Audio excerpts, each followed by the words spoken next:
আকাশবাণী কলকাতা জেলার চিঠি নদিয়া থেকে পাঠিয়েছেন আমাদের সংবাদদাতা অনুপম মোদক।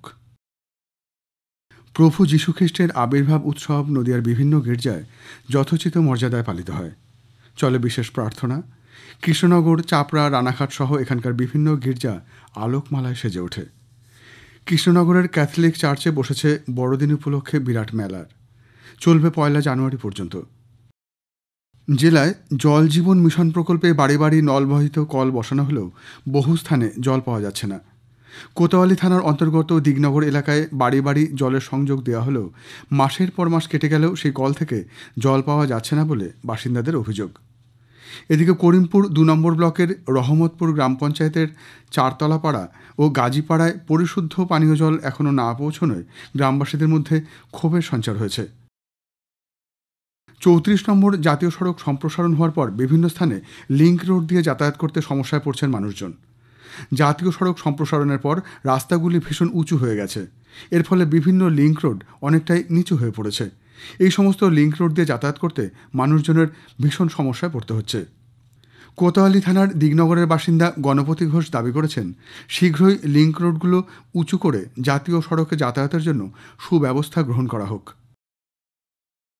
করিমপুরের কয়েকটি স্থানে জমিতে অতিরিক্ত রাসায়নিক সার ব্যবহারের জন্য মৌ চাষের ক্ষতি হচ্ছে। স্থানীয় বাসিন্দারা অভিযোগ করেছেন, কয়েকটি স্থানে মৌমাছি পালন করে মধু সংগ্রহ করে থাকেন বহু কৃষক। তাদের অভিযোগ, বিশেষ করে সেনপাড়া, মহিষবাথান এলাকাতে মৌ চাষের সমস্যা দেখা দিয়েছে।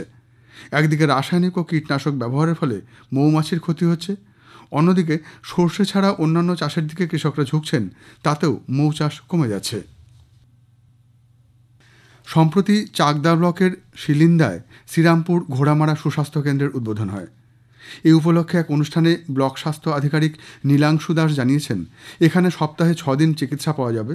রবিবার ছাড়া প্রতিদিনই শিশু ও মাসহ বহির্বিভাগে আসা মানুষজন চিকিৎসা পাবেন। প্রয়োজনে রাজ্যের অন্যান্য হাসপাতালের চিকিৎসকরা টেলিমেডিসিনের মাধ্যমে চিকিৎসা পরিষেবা দেবেন। অনুষ্ঠানে কল্যাণীর মহকুমা শাসক অভিজিৎ সামন্ত বলেন, শিলিন্দা এলাকার মানুষজনের আর দূরবর্তী বনগাঁ হাসপাতাল বা চাকদা হাসপাতালে যেতে হবে না, গ্রামেই তারা পরিষেবা পেয়ে যাবেন।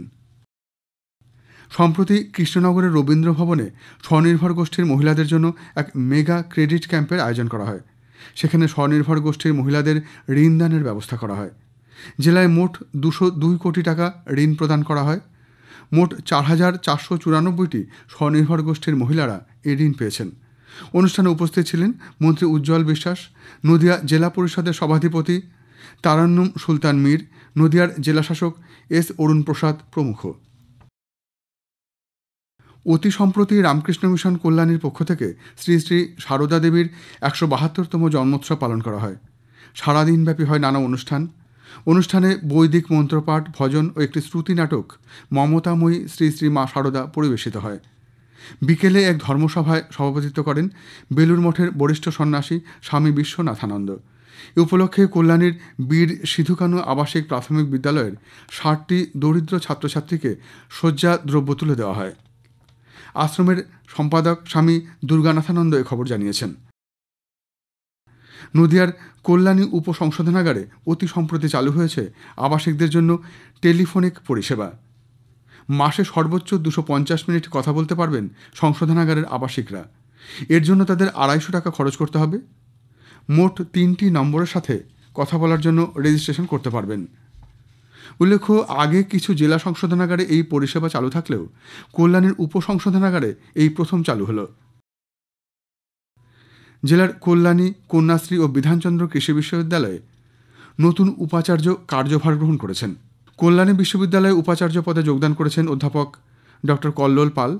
কৃষ্ণনগরের কন্যাশ্রী বিশ্ববিদ্যালয়ের উপাচার্য পদে যোগদান করেছেন ডক্টর তপতী চক্রবর্তী। বিধানচন্দ্র কৃষি বিশ্ববিদ্যালয়ের উপাচার্য হিসাবে যোগদান করেছেন ডক্টর অশোক কুমার পাত্র।